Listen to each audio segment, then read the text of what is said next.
So inshallah ta'ala, continue to yung sa una. Mahina daw yung signal kanina eh. Continue natin. At least, yung sa umpisa, nasabi na natin yung background na konti-konti ni Shaykhul Islam Ibn Taymiyyah rahimahullah subhanahu wa ta'ala. Ngayon pag-uusapan natin ang kitab niya Tawassul. Ano ba ang ibig sabihin ng Tawassul? Inshallah, antayin natin mga ibang kapatid natin.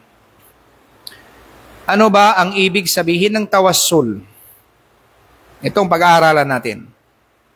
Ang Tawassul kasi, sinabi mong Tawassul, ang word niya from the word wasala, o wasala, waw, sin, or lam, o sad, lam, wasala, wusulun, meanings or wisal, connection. Kaya pag sinabi mong at tawassul, wasila, ito ay means, connection. Kaya sinabi ko sa inyo kanina, napakahalaga ng tawassul malaman. Kasi bakit? Ito ay connection kung paano ka natakarrabu ilallah ta'ala. Paano tayo mapalapit sa Allah subhanahu wa ta'ala. Yun ang word tawassul. Kaya pag-aaralan natin, siyempre makaka-relate tayo dito, especially mga non-Muslim or new Muslim, kung paano ba talaga magtawassul ang Islam. Kasi ang Christian, nagtatawassul sila, alam naman natin yan, by way of Jesus Christ. Pag sinabi mo, I seek forgiveness in the name of Jesus Christ, ang tawag doon, tawassul. Ang wording doon, tawassul yun. In the name of Jesus Christ, the Son of God, ganyan. Ang term doon, tawassul, kaya lang tawassul na yun ay sobrang nakalabas na siya sa kagustuhan ng Allah kasi ginawa na siyang divinity. So dito pinag-aaralan natin, ano ba ang tawassul? Kasi ang sabi naman ng Allah subhanahu wa ta'ala sa loob ng Quran, ito, isulat nyo, inshallah ta'ala, Surah Ma'idah, Ayah 35. Surah Ma'idah, Ayah 35, sinabi ng Allah subhanahu wa ta'ala, Ya ayyuhalladhina amanu, ittaqullaha wabtagu ilayhi wasila. O kayo mga nananampalataya sa Allah subhanahu wa ta'ala, matakot kayo sa Allah at wabtagu ilayhi wasila. Humanap kayo ng daan kung paano kayo mapapalapit sa Allah Ta'ala. Ang tawag doon, pag humanap ka ng daan para mapapalapit sa Allah, ang wording doon ay tawassul. Tawassul yun. Okay? So ngayon pag-uusapan natin, ano ba ang tawassul na inaalaw ng Islam o hindi? Okay. Tawassul, inaalaw ng Islam o hindi?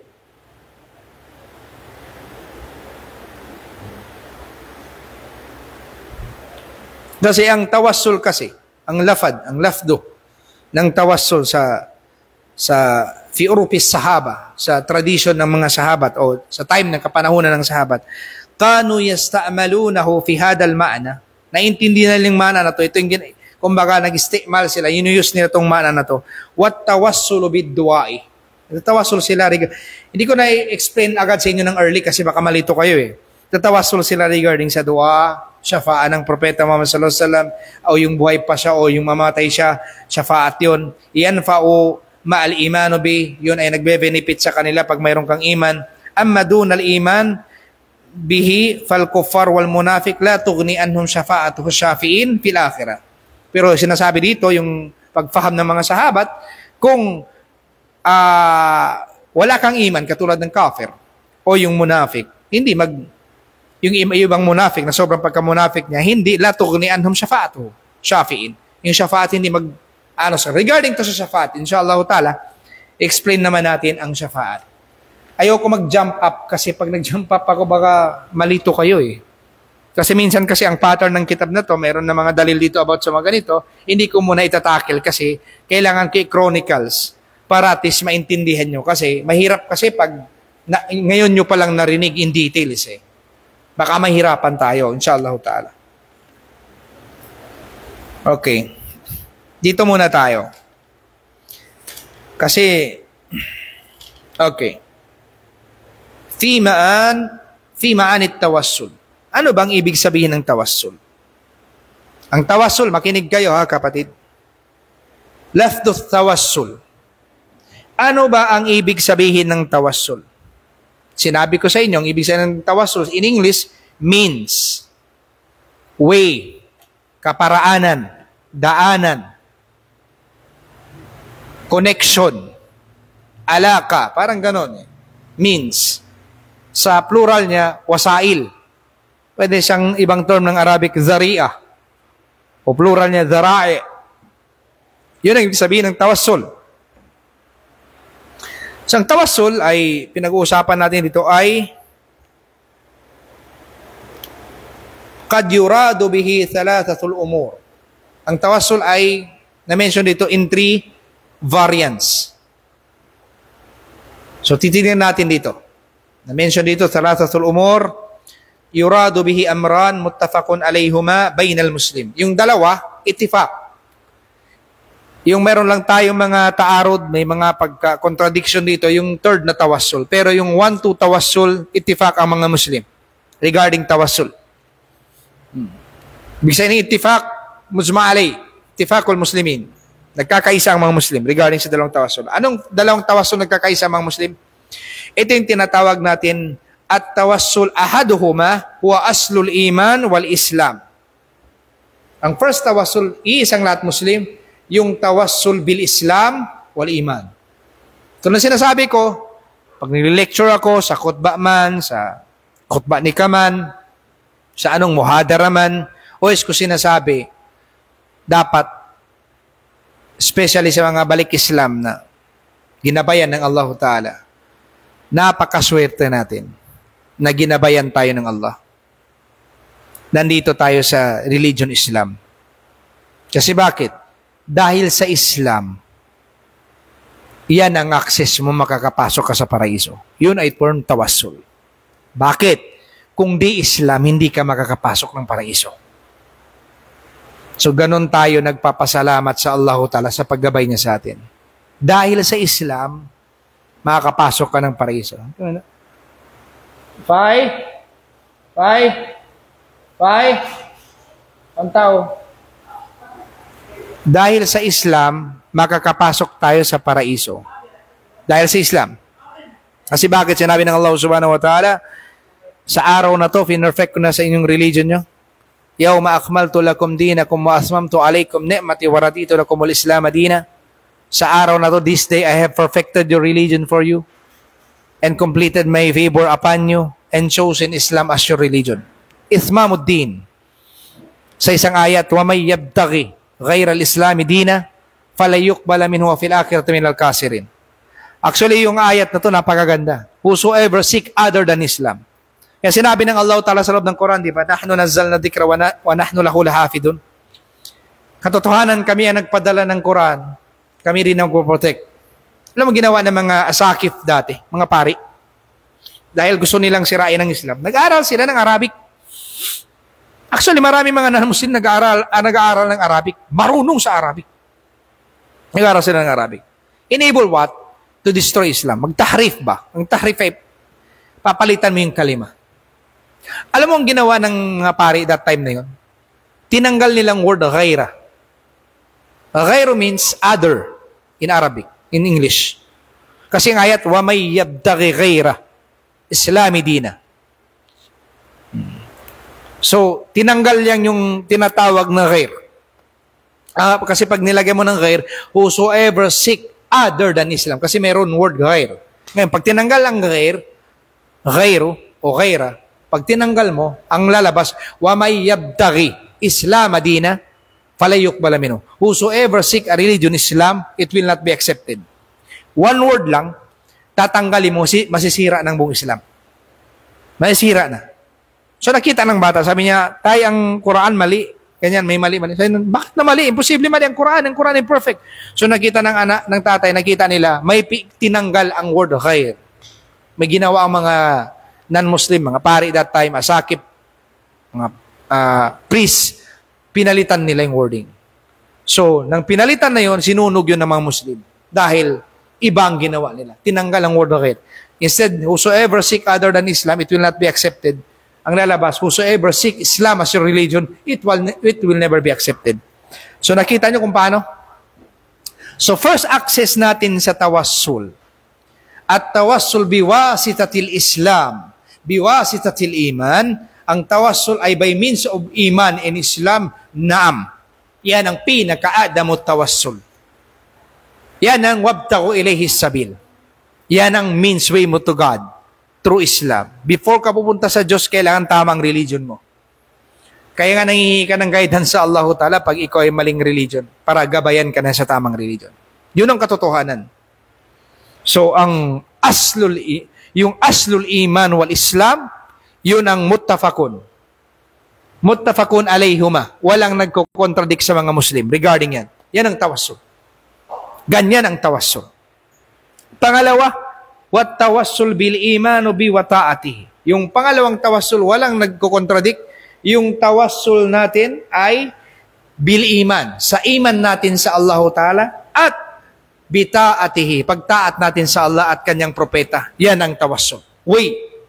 Di ba sinabi ng Allah Subhanahu wa Ta'ala, enable para acceptin ng Allah Ta'ala ang ibadat mo. Una-una, dapat al-ikhlas. Pangalawa, mutaba'atu lin Nabi sallallahu alaihi wasallam. Kailangan may mutaba'ah. Complete adherence, i-follow natin kay propeta Muhammad sallallahu alaihi wasallam. So, ganun yung katuruan. Kaya sinabi ng Allah Subhanahu wa Ta'ala, wa may yuti'ir rasula fakad ata Allah. Sino ang nagtataat, nag-obey kay Propeta Muhammad, verily nakapagtaas siya sa Allah. Siya ay nag-obey kay Allah. Sinabi ng Propeta sa Allah Ta'ala sa loob ng Quran, sinabi ng Allah Ta'ala, sabi niya, Qul ya Muhammad, in kuntum tuhibbunallah fattabi'uni, yuhibbukumullah. Sabi mo Muhammad sa kanila, sa mga aking ipon, aking mga slave, kung totoong mahal niyo ng Allah, fattabi'uni, follow me. Kasi ang in doon sa Arabic, harfu syartiyah. Ito yung particles of condition. Kaya nga makita mo, ang sumunod sa kanya, after ng in, harful syartiyah, ito ay huruf particles of condition, may sumunod na fa.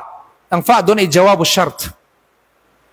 Kaya nga sabi niya, in kuntum tuhibbunallah, kung kayo ay totoong mahal niyong Allah, mayroon ng jawab ng condition na yun. Yung in, may jawab doon. Fattabi'uni. Yung fa doon, jawabu syart.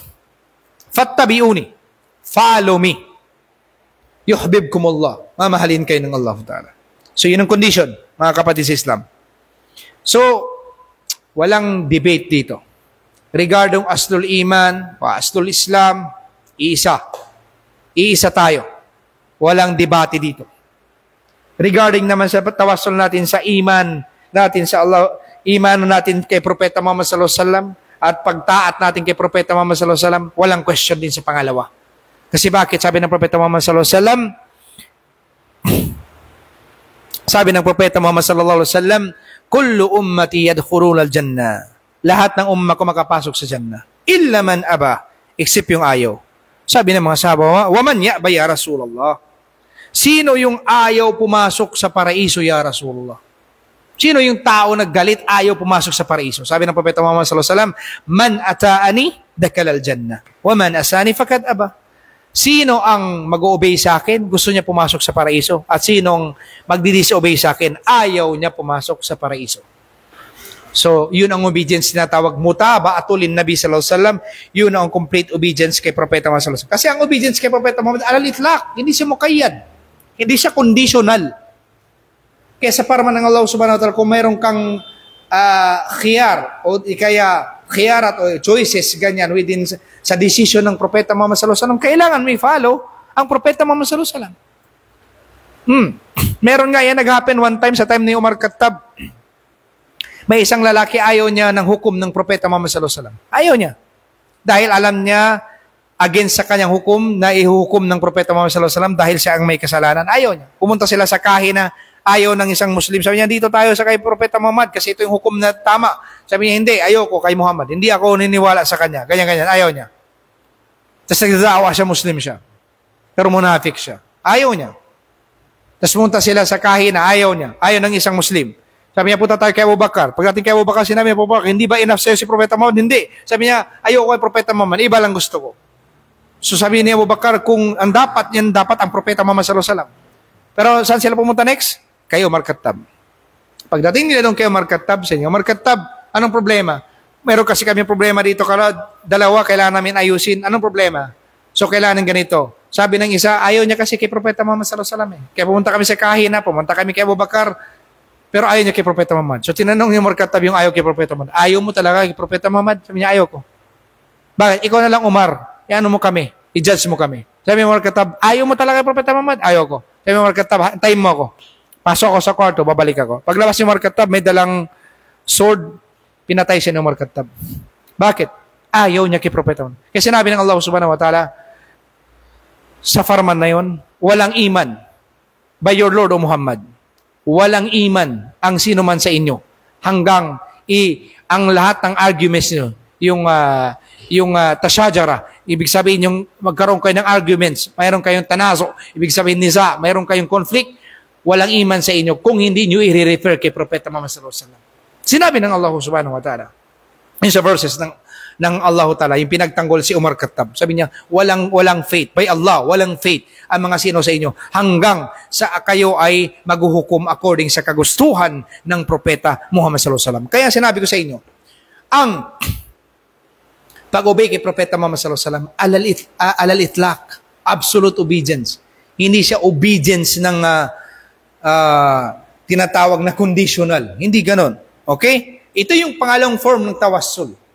Ay, yung pangatlong tawassul, ito yung mayroon khilaf, mayroon disagreement, ito na yung tatakil natin, napakahaba. Ito yung du'a'uhu wa syafa'atuhu. Yung dua ng Propeta Muhammad at syafa'at ng Propeta Muhammad sallallahu alaihi wasallam. Ito yung kailangan natin pag-uusapan. Of course, sinabi ni Sheikhul Islam Ibn Taymiyyah dito sa kitab niya, man ankarat tawassul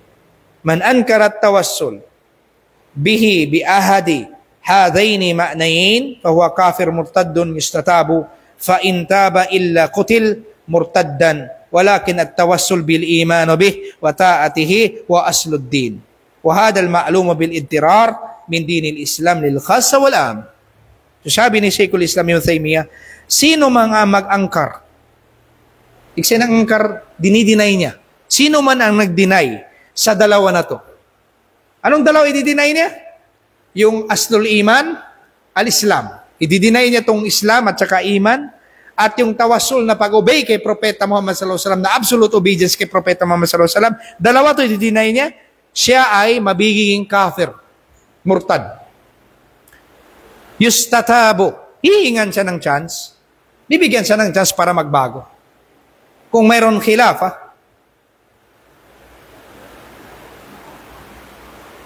may sound na ba dyan? Okay. Bibigyan siya ng chance. Kung magbago siya, babalik siya sa katuruan na yon, bibigyan siya ng chance. Kung may khilafa, kung wala, papatayin siya ng syara. Illa murtad. Mamatay siya ng murtad. Kung ayaw niya dun. Walakin at-tawassul bil iman wa ta'atihi wa asluddin. Ang tawassul bil iman wa ta'at, yan ay asluddin. Yan ang root ng religion. Yan ang root ng religion. So hindi mo pwede inkar yun. Yun ay khasa wal 'am. Kailangan mo maniwala doon. So, amma ad-du'a wa syafa'atu wa intifa'ul muslimina bidhalik faman ankarahu fa aidan kafir. Ganon din. Sino ang magdi-deny sa tawassul ng Propeta Muhammad makakasyafaat sa yawmal qiyamah? Nang Propeta Muhammad sallallahu alaihi wasallam makakasyafaat sa kanyang ummat dito habang yung buhay pa siya, kung nagdudua siya para sa ganon, o di kaya lalo na sa yawmal qiyamah, at yung dua ng Propeta Muhammad at dinidinay niya, ito ay kasinungalingan, same.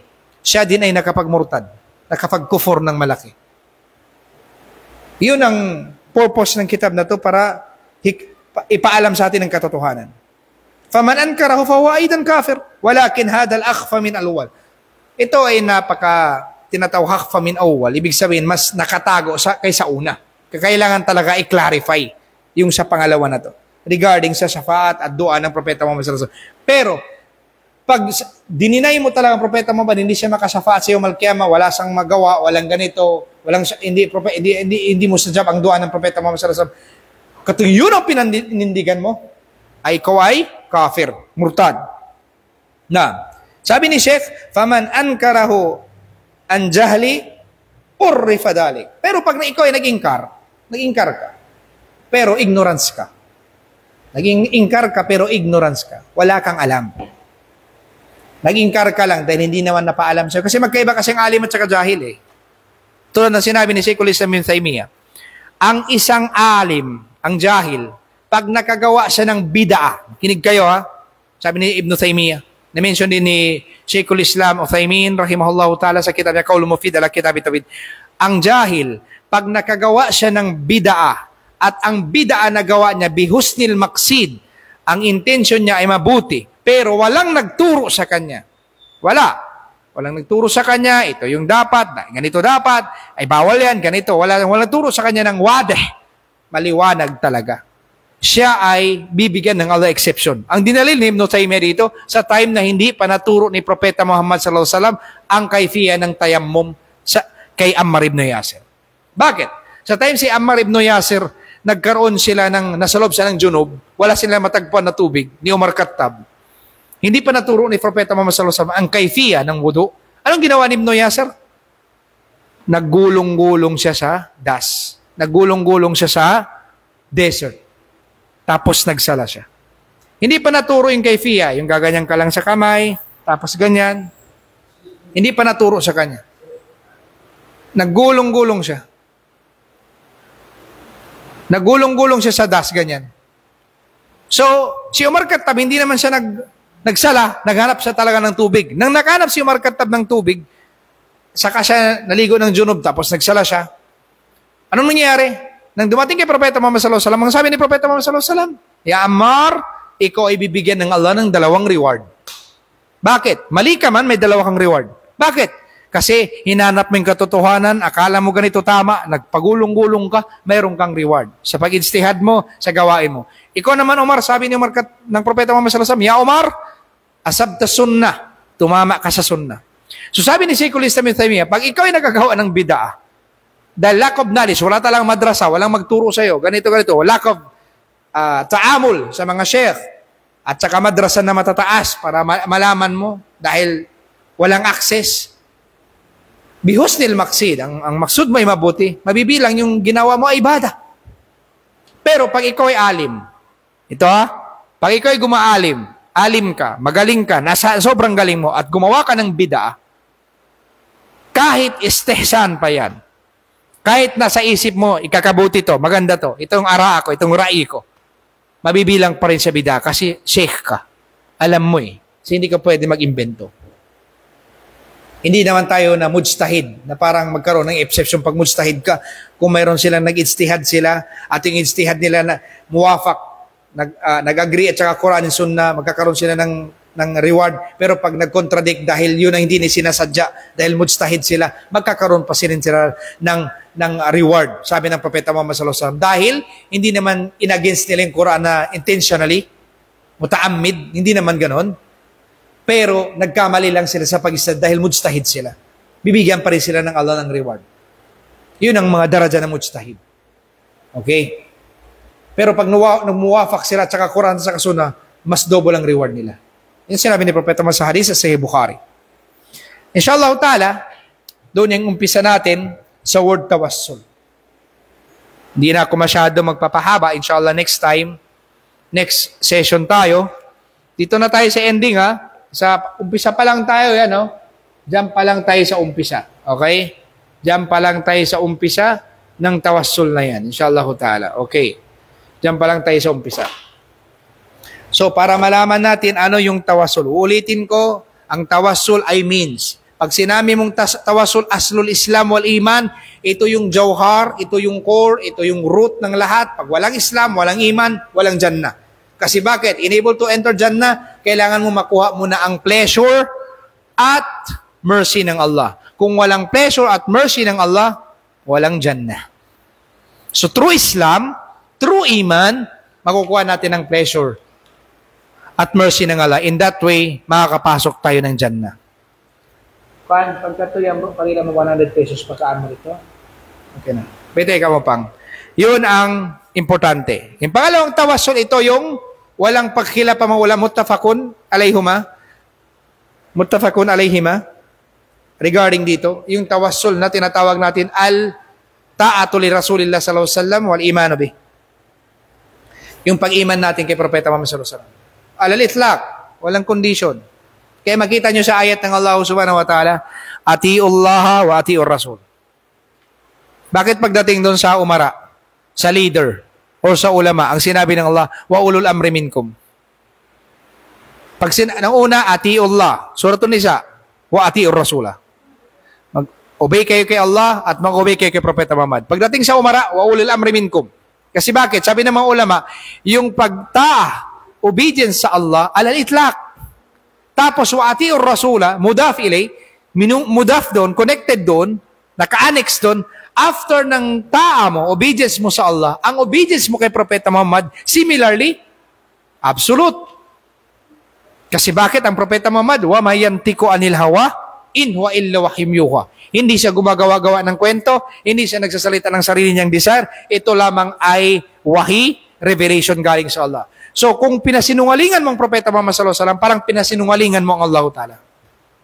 Kaya sinabi ng Allah Ta'ala sa pag-defend niya kay Propeta Muhammad sallallahu alaihi wasallam, biruin mo, 40 years, inalagaan ni Propeta Muhammad ang shaksiya, personality niya, sa Makkah, tapos mukha taasa, siniraan siya, ganyan-ganyan, siya ay majnun, loko-loko, siya ay kadib, sinungaling, siya ay sahir, magician, siya ay kahin, siya ay fortune teller, lahat na, siya ay syair, siya ay gumagawa ng poetry, lahat na sinabi kay Propeta Muhammad, majnun, ganyan-ganyan. Pero sabi ng Allah subhanahu wa ta'ala, O Muhammad, sa Suratul An'am, Muhammad, alam namin ang nararamdaman mo. Sabi ng Allah, Muhammad, alam namin ang nararamdaman mo, yung lungkot nararamdaman mo na pinasinungalingan ka nila. Pero ang sabi ng Allah Ta'ala, Muhammad, hindi ikaw ang pinasinungalingan nila. Pero ang pinasinungalingan nila, yung aya na dala-dala mo.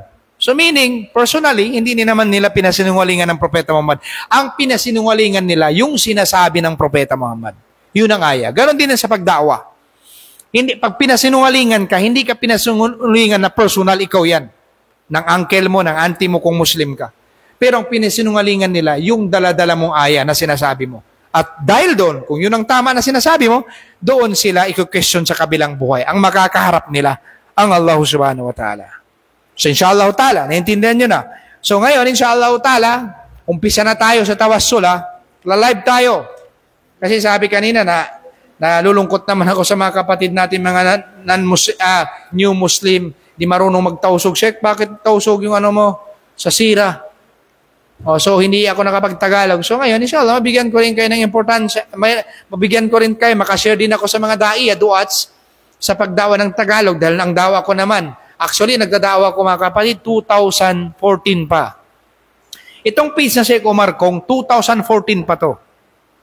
Ang gumawa rito mga kapatid, meron siyang kapatid na dahil sa pagkikinig niya sa akin sa lecture, nagbago siya, ganyan-ganyan. Alhamdulillah, nagbago siya, nakapag-aral sa Ijtihad, nag-aral ganito. Tapos hanggang tumaas ang kaalaman niya about Islam. Tapos ang sinabi niya, Sheikh, sa akin, sabi niya, Sheikh, pwede bang mag-request kami sa'yo? O ano, yung mga lecture mo i-record namin. Kasi hindi naman ako marunong sa editing eh. Actually, hindi ako expert sa editing. Hindi talaga ako nag-e-edit. Dahil hindi naman yung gawain kong mag-edit-edit eh. Dahil hindi natin ginagawa yan sa dawa, mag-edit. Inshallah ta'ala. Kung anong totoo yan, live tayo, dyan tayo sa live. Kasi yan ang importante niyan. Walang halong ano-ano. Walang editing o ano-ano. So hindi ako marunong. So sabi niya, gawa tayo. Edit namin ang video mo, yung sound ng boses mo, gagawa namin ng background at yung may mga nasid ng konti. Sige. Yung first na lecture ko nun, yung hakikat sing kamatay, yung reason ng death, yun ang paborito nila. So doon nag-start, 2014. So yung page ko na to, 2014 pa mga kapatid. Pero ang da'wa ko talaga ay mukara na. Actually, mukara na. Comparative religion. Hindi naman ako nag-ipag-away sa comparative, pero sinishare ko lang sa inyo. Hindi naman ako, intention ko saktan ang non-Muslim. Ganun talaga, inihimay-himay natin, hinay-hinay para di masaktan. Pero kahit gaano kahinay, masakit pa rin ang katotohanan. Yan ang katotohanan eh. Pero siyempre, ang gagawin natin sa da'wa, hinay-hinay, yung parang lalabas tayo, hindi masyado tayong mayabang. Sa da'wa na, parang napakayabang mo, hindi. Hinay-hinay lang. Inshallah ta'ala, gano'n naman ang pagtaamol sa da'wa, tarika ng da'wa. Yung mau'idatil hasana. Oh, hindi yung parang pag nagda'wa ka, lalabas na parang kayabangan ng da'wa natin. Hindi gano'n. Walang gano'n. Hindi tayo actually sa da'wa, pag pinagbawal mo ang isang tao, sinabi mo ito ay bawal. Kunwari, nag-comment ka, sabi mo, oh, ba't ganyan ginagawa mo sa libingan? Diba, dapat ganyan, hindi ginagawa sa libingan, hindi ganyan, lilibingan, nangingi kayo sa patay, na ganyan. Pag pinagbawalan mo, ini-explain mo in other side. Ano yung dapat? Hindi pwede sa da'wa, ipagbawal mo yun, say, bawal ang libingan. Hindi pwede yan, shirk yan, bid'a yan. Pero hindi mo naman na-explain ano yung ziyaratul kabri syar'iyya, yung pagbisita ng libingan na syar'i sa loob ng law. So pag iniwan mo doon, pinagbawal mo, tas hindi mo explain, magkakaroon ng issue. Itong mga Wahabi, bawal daw pagbisita ng libingan. Napakasama naman. Siyempre, pag pinag-usapan mo libingan, sure yan. Feelings ng taong namatayan. At talagang handang-handa magalit yan. Sobrang magalit kasi namatayan eh. Kung ikaw hindi ka pa namatayan, hindi mo alam ang sakit na ramdaman nila. Kaya dapat ini-explain mo kasi naghahanap sila ng hope eh. Ano ba talaga, Sheikh? Paano ba talaga magbisita ng libingan? So inshallah, matatakil natin dito. Pag magbisita ng libingan, anong inaalaw sa Islam? Anong pinagbawal? Kailan magiging bid'a ang pagbisita ng libingan? Ano yung inalaw ng sunnah? Ng syara. Di ba? Ganon ang pinag-uusapan. Ganon pag nagle-lecture ka. Para hindi ka lumabas na mayabang. Nagbabawal ka. Parang pumunta ka sa area. Shirk yan. Bid'a yan. Tapos alis ka lang. Hindi mo malang i-explain ang side mo. Hindi ganon. Hindi ganon ang da'wah. Dapat pag sinabi mo, yan kapatid, kasi binilang ng mga ulama, bid'a. Bakit, Sheikh? Na-explain mo. Yung magandang salita. At nararamdaman natin yan pag nagdadawa tayo sa field. Iba kasi sa field eh. Doon mo makikita yung kagandahan ng dawa mo. At doon mo ma-assist sarili mo sa dawa pag nasa field ka. Pag social media, wala eh. Nandito lang tayo sa camera eh. Iba yung personal. Pag personal ka, sa area ka ng mga gubat, doon mo makita. Yun ang dawa. Kung paano ka magtaamol, paano mo i-explain sa kanila, hinay-hinay yung dapat nila malaman. Kasi siyempre, wala talaga silang knowledge eh. Pero malakas talaga yung pagtaalok ng heart nila sa gawain nila. Pero siyempre, hinay-hinahin mo, himay-himayin mo ng mabuti. Hindi mo babaliin. Ganun lang. Doon mo makita pag nagdaawa ka sa mga gubat. Sa mga ere. Pero pag hindi natin na-experience yan, wala eh. Madali kasi pag dito sa video. Lahat nga dito pwede mag-live oh. Di ba? Lalo na pag gusto mo live ka. Kaya na ko. Okay. Pag nag-live ka ng ano? Live ka ng ano-ano? Pwede. Kasi ang tao, pag titignan ng live mo, akala mo, titignan live ko ganyan. Tara yan. Lalo na nga dito sa mga Facebook na to, pag puro controversial ang hilig ng tao. Ano mga pulot natin sa controversial? May faid na ba? May fawaid ba? Wala. Wala eh. Imbes nakakatulong pa tayo sa controversial. Simple lang yan. Kung may mga controversial, nakita nyo, nagdadaawa may controversial, wag lang kayo mag-follow. At wag nyo i-promote. Wag nyo lang i-promote. Ngayon, pag nag-difa ka, i-difa mo. Pero walang personalan. Hindi pag nag-difa ka, personal ang tao. Doon ka sa issue. Kung anong issue, yun ang i-prove mo. Yun ang isagot mo. Oh. Hindi yung, kunwari natalo ako, ipa-personal ko. Tingnan mo to, si Sheikh na to, tingnan mo ang gawain yan. Sama pala yan, ganyan. Walang essence yung ganun eh. Doon ka mismo sa issue. Doon tayo sa konteksto na yun. Yun ang pagdifa. Kasi mahulog sa personalan eh. Mahulog sa personalan. Sa muwi sa suntukan, muwi sa ganito. Wala eh. Walang benefit. Ganon sa da'wa.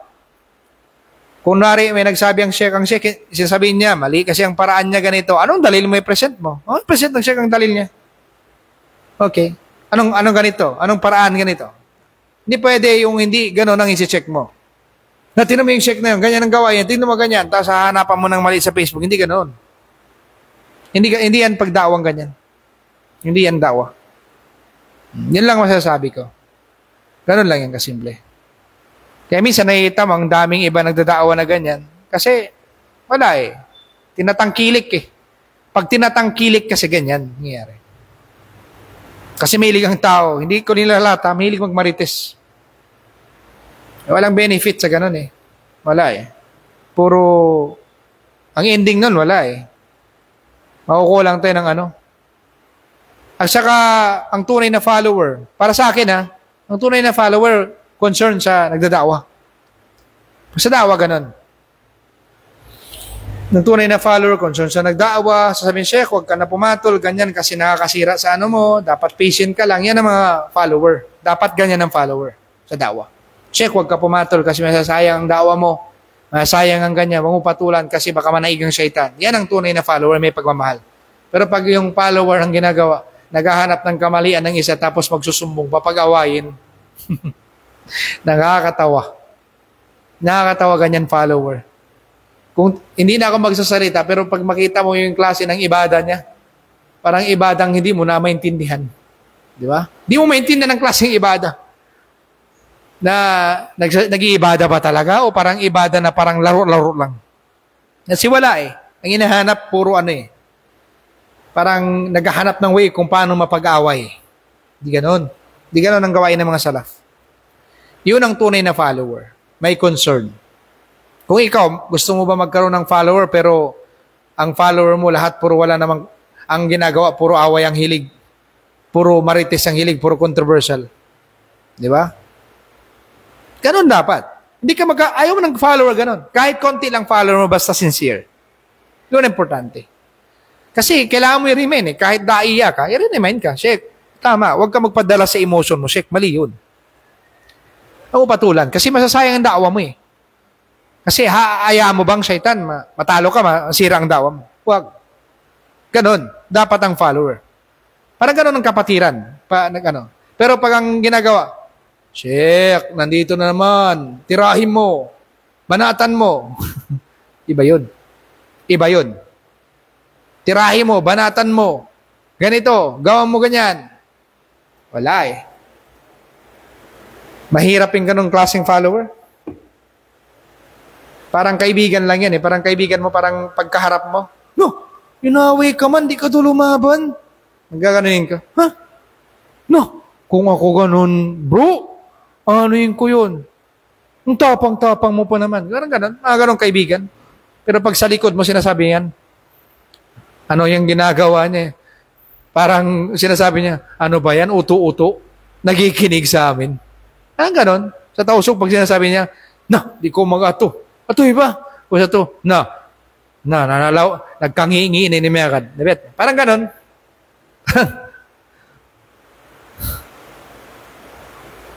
Yan ang problema eh. Huwag natin i-allow. Kasi kayo, madadamay kayo eh. Natin i-allow. Yun lang, pag mag-rad ka, at ikaw naman pwede mag-rad, makita mo may mali sa konteksto na ginawa, sinabi niyang hadith, okay. Mali ang interpretation sa hadith na to, ganito. Ito yung sabi ng mga ulama, hindi sabi mo. Hindi sabi ko. Ito sabi ng ulama, sa interpretation ng mga hadith na to, ganito, yan okay. Itong dawabit niya, Ganon. Ganon dapat. Kaya ako mismo ayoko ng follower na tinatawag sa tausog na arot-arot. Ayoko ng ganon. Hindi nakakabuting ganon eh. Mas maganda yung follower, i-message ka, Sheikh, tama na. Please, wag kang pumatol. Kasi masasirang dawa mo. Sayang, Sheikh, marami kaming nakikinig sa dawa mo. Yun. Doon mo makakita yung sincero ng pagmamahal. Ng isang, diba? Ganun din. Inshallah ta'ala, kaya ganito talaga yung mga fitna ng FB. Ganun. Tulad sinabi ko, sa da'wa kasi, kaya tinatakil ko sa inyong tawasul. Inshallah ta'ala, papaliwanag ko sa inyo little by little. Napakaganda ng kitab na to. Napakaganda ng kitab na to. Subhanallah. Pag ito natapos nyo, dito nyo makikita yung Aqidatus Sahihah ni Shaykhul Islam Ibn Taymiyyah. Napakaganda ng kitab na to. Ulit-ulit binasa ko. Ang dami na nga nilalagyan ko ng ganyan para ko. Inshallah ta'ala. Masishare ko sa inyo. Magla-live tayo parati inshallah ta'ala biidnillahi ta'ala by the will of Allah ta'ala. Yun. Maunti-unti natin matakil hanggang sa maintindihan natin. Hindi ko kayo bibiglain. Siyempre, mahirap yung ganun eh. Especially pag wala tayong experience, mahirap sa mga regarding akida. Napakalalim. Kailangan hanap tayo ng paraan kung paano ma-explain, explicit, yung makuha talaga, magets, na sinabi ni Ali, hadithun nas bima ya'rifun. Sabihin mo sa tao yung aabutan ng kanilang knowledge. Sabi ni Ibn Mas'ud, tablugu ukulahum. Yung aabutan ng kanilang knowledge. Except magiging fitna pag hindi abutan ng knowledge. So ganun. Kaya sabi ni Sheikh Uthaymin, yan bagi alayna o yajibu alayna an yanzura ila ukulil maduwin. Kailangan tignan natin yung knowledge ng tinatawag natin. Ano yung daraja? Ano yung degree ng knowledge niya? So, kailangan little by little pa-explain aabutan ng knowledge niya. Inshallah ta'ala, doon muna tayo ha. Tawassul, wal wasila, inshallah ta'ala, ito para sa mga kapatid natin hindi marunong magtawsog. O sinabi niyo, Sheikh, puro tawsog ka na lang, pinabayaan mo na kami sa dawa. Hindi, actually, marami naman mga kapatid nagdadawa ng Tagalog. Napakaraming duats. Mashallah. Sobrang dami. Alhamdulillah. Lahat nagbe-benefit. Ako lang nagkikishare na lang. 2014 pang dawa ko dito sa page na to. Share tayo. Ano ma-share natin according sa knowledge sa abutan natin? Yun lang. Anong sinasabi ng mga ulama? Anong fatwa ng ulama? Anong talikat ng ulama? Nanakal natin yung sinasabi ng mga ulama. Doon lang tayo. Inshallah ta'ala. Kaya may hawak tayong kitab, babasahin natin. Anong dalil nila? Anong ganito? Alhamdulillah. Para wala tayong problema. Inshallah ta'ala. So, ngayon, may mga babasahin ako comments dito, kahit sandali. May mga gustong mag-comment. Alhamdulillah. Ay. Oh.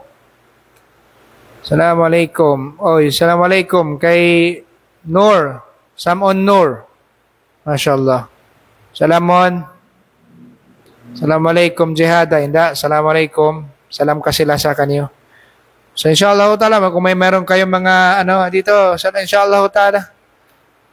Sa mga kapatid natin na nanonood sa ibang lugar, inshallah ta'ala. Assalamualaikum sa inyong lahat. So next time inshallah ta'ala, magpapatuloy natin, next session natin, yung tawassul in details. Na-explain ko na sa inyo yung dalawa. Ulitin ko next time, inshallah ta'ala, para mas maintindihan. Inshallah ta'ala. Wa akhiru da'wana alhamdulillahi rabbil alamin.